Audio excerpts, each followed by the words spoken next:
ازيكم يا بنات وكل سنة وانتم طيبين. يلا بينا نجهز للعيد. هعمل تنظيف بشرة في البيت.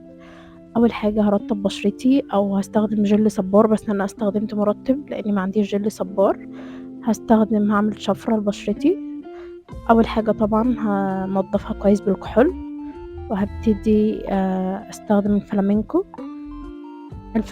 هعمل فلامينكو وهعمل ديرما بليدنج. طبعا بتستخدمي جل صبار او مرطب عشان ما تجرحيش بشرتك او تعوري بشرتك. طبعا في فرق بين الديرما بليدنج والشفرات. الشفرة بتشيل الشعر الوبري، والديرما بليدنج بتشيل الجلد الميت. فانا هنضف الاول البشرة كويس، وبعد كده هعمل الديرما بليدنج. وهنا هستخدم الشفرات باتجاه الشعر بتاع الوش. هبتدي طبعا انضف كويس كمان تحت الحاجب. وانا خلصت تنظيف بشرتي بالشفرة، هبتدي بقى ارطب كويس تاني بسيرم. لاني هستخدم الديرما بليدنج، فلازم برضو البشرة تكون مترطبة. انا بحب اعملها وبشرتي تكون مترطبة. طبعا انا بشرتي كانت هلكانة فعلا، كانت متدمرة. فهبتدي استخدم الديرما بليدنج، وهبتدي اشيل الجلد الميت اللي في وشي كله. هتشوفوا حاجة فظيعة، لان فعلا انا بشرتي كانت متدمرة. بتخلي البشرة كده جلوي اول ما بتعمليها،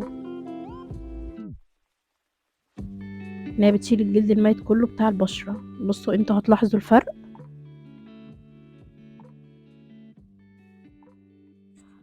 بصوا هنا الفرق هيبقى واضح بين الجزء اللي انا عملته واللي انا لسه ما عملتوش. اولا بتنور البشرة خالص، غير بتحسي ببشرتك ناعمة جدا. بس طبعا لازم تخلي بالك كويس قوي، لان ده مشرط. فخلي بالك كويس، وان انتي تشدي الجلد بتاع البشرة عشان ما تجرحيش بشرتك او تعوري بشرتك. فلازم تكوني بتستخدميها كويس.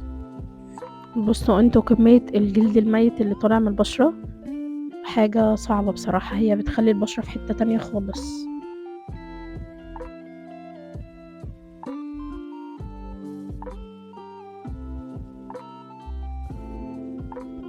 واهم حاجة طول ما انتي بتستخدميها ان انتي تشدي الجلد بتاع البشرة كويس، وتستخدميها بالراحة. عشان ما تجرحيش بشرتك او تعوري بشرتك. بس هنا هبتدي امسح. بصوا انتوا الفرق، شايفين انتوا البشرة كانت ايه وبقت ايه. بعد كده هعمل بخار لبشرتي. البخار ده يعني كل شهر تعمليه مرة.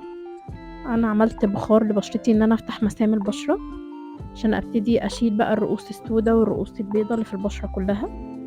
هقعد 10 دقايق كده هعمل بخار لبشرتي، ان انا افتح المسام بتاع بشرتي كلها.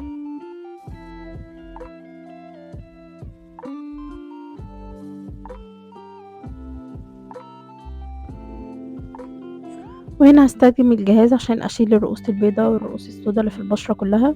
هو بيوجع شوية، لا مش شوية، شويتين بس. بصراحة بيخلي البشرة برضو في حتة تانية خالص. برضو هتلاحظوا الفرق بعد ما اخلصه.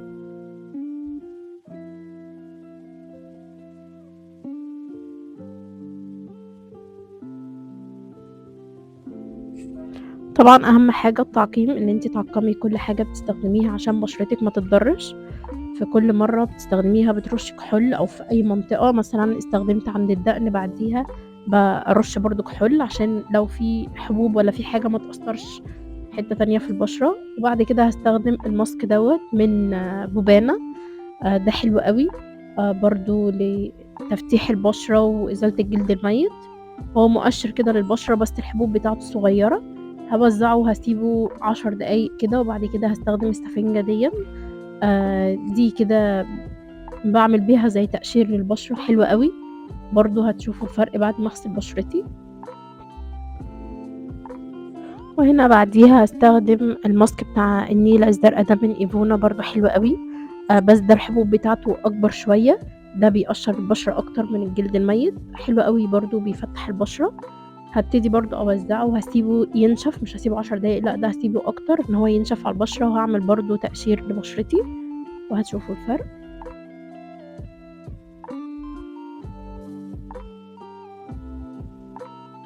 وهنا بعد ما خلصت هبتدي كده امسح بمناديل بطبطبة كده عشان ما تجرحيش بشرتك طبعا، عشان لسه عاملاها. وهستخدم التونر ده من ذا بادي شوب، حلو قوي.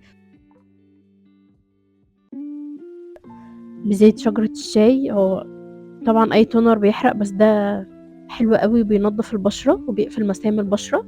وأنا باحب بعد ما أستخدم التونر وأسيبه ينشف، باحب أوي أجيب تلجة برضه أقفل المسام أكتر، إن أنا أتأكد إن مسام بشرتي كلها اتقفلت. هابتدي أستخدم كده التلج على بشرتي كلها، تحسي كده بانتعاش بعد التونر. وهابتدي أسيب البشرة تتشرب المَيّة بتاعة التلج اللي أنا عملتها. وبعد كده هاستخدم المرطب ده من شان جل، ده حلو أوي. هابتدي كده أوزعه على البشرة وأسيبه يتشرب البشرة، حلو أوي. بس كده وعملنا تنضيف بشرة وانتي في البيت بأقل تكلفة، وانتوا هتشوفوا الفرق بين البشرة كانت ازاي وبقت ازاي. ويا رب يكون الفيديو عجبكم، وكل سنة وانتوا طيبين وبألف خير.